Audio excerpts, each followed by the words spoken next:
Энэ удаагийн тайлангаас манай захим хөгжил харилцаа холбооны яам, за хууль зүйн дотоод хэргийн яам хамтран хуулиудад өөрчлөлт оруулах асуудлыг ер нь нэлээд сайн хийгээсэй гэж бодож байна. За энэ удаагийн тайланд ялангуяа захим орчимд хүний эрхийн асуудал, тэр тус маань гендер суурилсан хүчирхийллийн асуудлыг бас нэлээдгүй бичсэн байна. Тэгээ үүний нэг жишээ бол та бүгдийн тайлан дээр бас бичсэн байна. Ажлынхаа онцлогоор шалтгаалаад улс төрч эмэгтэйчүүд болон сэтгүүлчид үүнд хамгийн их өртдгөө гэж. Сонгуулийн үеэр ч гэсэн эмэгтэй улс төрчдийг хамгийн их дайрдаг, мэдээллийг түгээдэг, за сүүлийн үед бүр фейк мейкер дамжуулаад худал хуурмаг мэдээллүүдийг бол хамгийн сайн хийдэг. За үүний нэг тов жишээ бол одоо сүүлийн үед манай улсын хурлын эмэгтэй гишүүд рүү бүр ирээ зээргүй эвлүүлж агаад худал мэдээлэл тараадаг асуудал боллоо. Би энэнийг бүр магадгүй дараагийн удаагийн хүний эрхийн комиссийн тайлангийн судалгаан дээр оруулаасай гэж хүсэж байна. Саяхан одоо улсын хурлын гишүүн Баярмаа руу намар ингээд мөнх соёл Баярмаа хоёр руу за унаач хүүхдүүдийн асуудлыг ярьснаас болж баасан жаргал сарамжлуу нар гишүүд рүү за өнгөрсөн намаржингаал манай дөнгөж чуулга эхэлж байгаад цэнгүүн гишүүн рүү тэгэл номин сайд руу инхчээ гишүүн рүү сүүлийн үед нарантуя наараа мөнхтэй гэдээ ерөөсө үүнд өртдгүү хөнгөж байхгүй болсон. Өнгөрсөн парламентод манай цөөхөн эмэгтэйчүүдийг ар гэр амьдрал за дээрэс нэмээд өмссөн зүүсэн үс гизэг бүгдэрингийн шүмжилсээр л одоо байсан энэ нь ингээд амжирсаар хагаад хідэн хүнж байсан бүгдэрингийн шүмжлэл дуусах юм байна. Тэгэхээр ийм байдалтай байгаа цагт бид нэр гендер эрхтгш байдлын асуудлыг хамгийн ил тод харагдаж байгаа хүмүүсийг нь хайр найргүй балбаад байхад одоо энэ бол хүүхдүүдэд нөгөө талдаа үзүүлж байгаа том жишээ.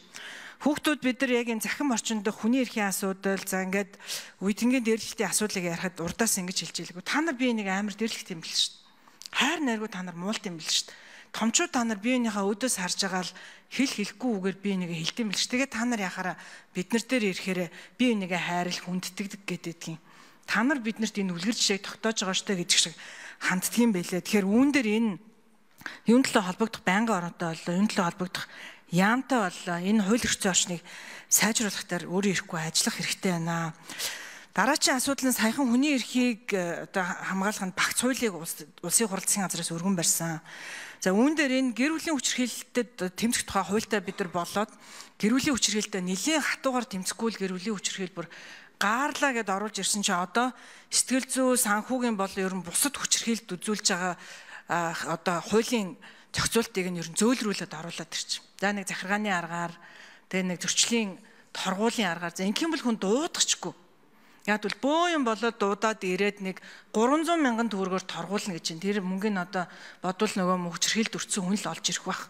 Чамаас олж 300 мянгаар торгууллаа гэд. Хэрвээ ийм байх юм бол энэ хүчирхийлэлтэй яа. За ажлын хэсгийн хариулах уу, яамнаас хариулах уу? За нэгдүгээр микрофон. Албан тушаалаа хэлэр. За гэр бүл хөдөлмөрийн байгууллагын яамны гэр бүл хүн амын хүчлэлцэн дараах зөвхөн байна. За булгантай гишүүний асуултанд хариулъя.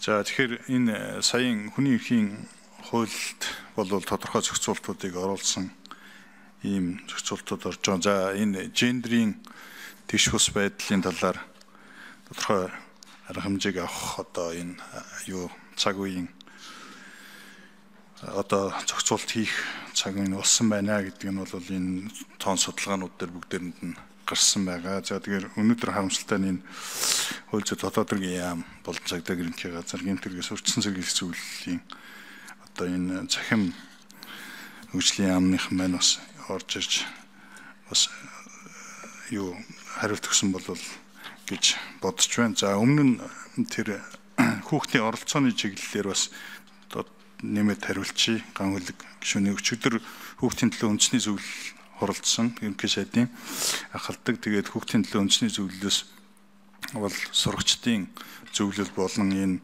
хүүхдийн оролцооны байгууллагуудыг одоо дэмжихээр олон нийтийн одоо үйл хэрэг болохоор энэ тогтоох шийдвэр гарч байгаа. Бид бүхэн одоо энийг одоо засгийн газраар баталгаажуулахаар энэ хуулийн тогтоолын төслийг бэлдэж байна. За мөн энэ жилээс одоо анх удаа Монгол улс маань хүүхдийн хөгжил оролцоонд 4.9 тэрбум төгрөг зарцуулахаар ингээд төсөөлсөн. Ингээд сангийн сайд болон боловсролын сайдтай хамтарч 3 сайдын тушаалаар хүүхдийн хөгжил оролцоог дэмжих нормативыг баталахаар бид бүхэн холбогдох 2 яамдаа бас санал хөрвүүлэн ажиллаж байна.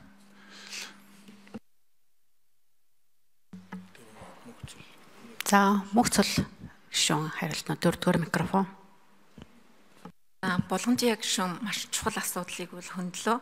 Үнэхээр одоо энэ цахим орчинд ялангуяа охид эмэгтэйчүүдийн нэр төрд нь халдах, гүтгэх, доромжлох одоо цахим deepfake буюу одоо зураг дүрсийн өөрчлөн одоо нэр төрд нь халдах ийм асуудлууд бол ялангуяа одоо сонгуулийн үеүдүүд бол маш их гарсан байгаа. Тэгэхээр энэ дээр бол эмэгтэй улс төрчдийг бол илүү одоо шүүмжлэх ийм хандлага бол байна. Тэгэхээр хүний эрхийн үндэсний комиссийн энэ илтгэлээр хүндсэн асуудлын одоо гол асуудал бол энэ эрхцэн орчныг өөрчлөх асуудал байгаа. Тэгэхээр энэ дэлхийн нийтээр энэ цахим гендер суурилсан хүчирхийлэлтэй холбоотой 36 төрлийн ийм нэр томьёонууд гарсан байгаа. Энэ нэр томьёонуудыг бид нар одоо харж энэний агуулга нь манай хууль тогтоомжид тусгагдсан байна уу, тусгагдаагүй байна уу? Ялангуяа энэ троллингийн асуудал, энэ deepfake буюу одоо бичлэг зургийг өөрчилж байгаа асуудал тэрийг бол бид нар бас энэ эрхцэн орчны хүрээндээ бас зохицуулах шаардлагатай. За нэмж хариулна 4-р микрофон. За мөн энэ сүүлийн жилүүд бол энэ гэр бүлийн хүчирхийллийн асуудал эдрүүл өөрөө одоо цахим орчинд бол үлдэгдэж байгаа нь илүү хохирогчдод хоруу чанарыг авчирдаг, амиа хорлохоос одоо аргагүй байдал хүргэдэг иймэрхүү асуудлууд бол бий болоод байгааг анхаарах шаардлагатай байна. За мөн энэ гэр бүлийн хүчирхийлэлтэй холбоотой яригдж байгаа энэ асуудлын хүрээнд бол торгуулийн энэ хариуцлага тооцохоор ингээд бас яригдж байна. Энэ дээр бол хүний эрхийн үндэсний комисс бол бас эсрэг байр суурьтай байдаг. Яагаад гэвэл энэ торгуул бол улам одоо тухайн гэр бүлийн одоо санхүү одоо хохирогчийн одоо төлөх ийм нөхцөл байдалд хүрэгдэг учраас бол энийг бид нар бас анхаарч үзэж энэ гэр бүлийн өвөрмөц онцлог хэрэгцээнд нь одоо нийцсэн одоо шатлсан хариуцлагын тогтолцоог бий болгохыг бол санал болгож байгаа. Улс төрч эмэгтэйчүүд цахим хүчирхийлэлд өртөж байгаа талаар яг ямар асуудлууд хөндөгдөж гарч байгаа вэ гэдэг судалгаа бол үндэсний судалгаа бол алга байна. Тэгэхээр энэ асуудал дээр гендерийн үндэсний хороо яг энэ чиглэлийн судалгааг хийхийг хэвлэл мэдээллийн байгууллагуудад тухайлбал бас санал тавиад за энэний үр дүнд хэвлэл мэдээллийн зөвлөл яг одоогоор улсын хурлын сонгуул болоод аймаг нийслэл иргэдийн төлөөлөгчдийн хурлын сонгуульд нэр дэвшиж байсан 370 эмэгтэйг асуулгаар 20 эмэгтэйтэй тухайлан ярилцлагаар за яг 8 зорилтод бүлгийг бас очиж 40-50 минутын ярилцлага хийсэн судалгааг бол яг одоо хийж байгаа гэдэг мэдээллийг өгөөд за үүнийг тархах танилцуулах чиглэлд нь бол төсөв байхгүй гэдэг асуудлаар үндэсний хороонд хандсан. За энийг үндэсний хорооны ажлын албанаас ямар ч гэсэн боломжтой байдлаар бид нар үндэсний хэмжээнд танилцуулах улс төрч эмэгтэйчүүд хэвлэл мэдээллийн байгууллагуудаас гадна яг сошиал хүрээнд хэрхэн одоо хөтгөгдөж ямар асуудлууд илүүтэй өртөөд байгаа вэ гэдэг дээр энэ судалгааны За нэмж хариулах 2-р микрофон. танилцуулахад нь хамтарч ажиллах гэж байгаа. Тэгэд энэ судалгааны үр дүнг танилцуулахад нь бас улсын хурлын зөвхөн эмэгтэй гэхгүй эрэгтэй эмэгтэй бүх гишүүдтэй бас урилга ол хөргүүлье. Энэ талаарх арга хэмжээг холбогдох бас байгууллагуудыг оролцуулж төрийн холбогдох байгууллагуудад мэдээллийг хүргэж авч хэрэгжүүлэх бас арга хэмжээний зөвлөмжүүд бас судалгааны үр дүнд суурилагдаж өгөгдөнө гэж бол харж байна. За баярлалаа. Болгоомжтой гишүүн тодруулна. Энэ гендерийн үндэсний хороо хүний эрхийн үндэсний комисс хэмжлэн байгууллагууд нь бол асар их мэдээлэл зөвлөмжүүд гарч байгаа юм шиг байна. Энэ үнийг ерөөсөө нэг юм хуульд тусгадгүй энд биднэрт нэг авчирж ирж танилцуулсан болоод тэр үнийг тусах нь баг хамгийн сүүл бидний ажил болоод хууль тогтоомжийн хуулиар засгийн газар ямар хууль өргөн барин тэрнээс давж бид нар цаар хүрээгээр тэнд зүйл заалтыг өөрчилж болдгоо. За ингээл ер нь нацсан шалгаанд орчиж байгаа. Яг үнийг хэлэхэд.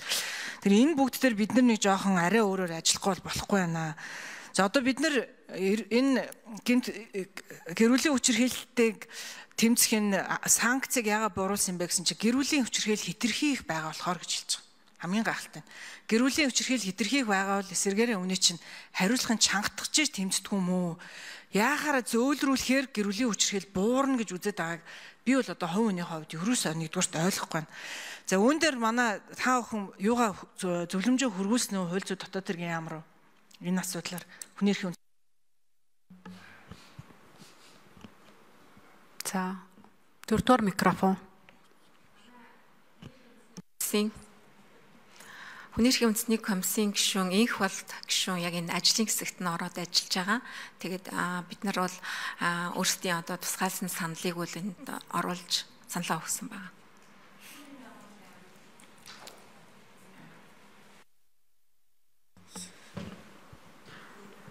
За Булган туяа гишүүний энэ санал нэлээд чухал санал шүү. Тэгэхээр энийг саналдаа оруулах зөвлөмжтэй оруулах шаардлагатай.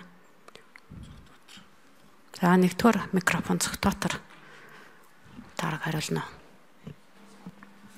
За саяын асуудалтай холбогдуулан хууль зүйн дотоод хэргийн яамнаас тухайн саналыг оруулж ирсэн. За хуулийн танилцуулган дээр одоо гэр бүл хөлбөмбөгийн байгууллагын яамны саналыг үндэслэн гэсэн ийм танилцуулга хийгдсэн байлээ. Тэгээд манай яамны зүгээс албан ёсоор хандсан тэр хууль зүйн дотоод хэргийн яам дээр энэ санкц ингэж бууруулах санал одоо манайхаас хөргүүлээгүй. Та бүхэн албан бичиг ийм хөргүүлсэн бол одоо бид хөргүүлээгүй. Тэгээ мантахаа гэдэг хүнтэй би өөрөө бас холбогдож асуусан. Тэгээд тэндээс буцаж холбогдно гэд одоо холбогддог л байна.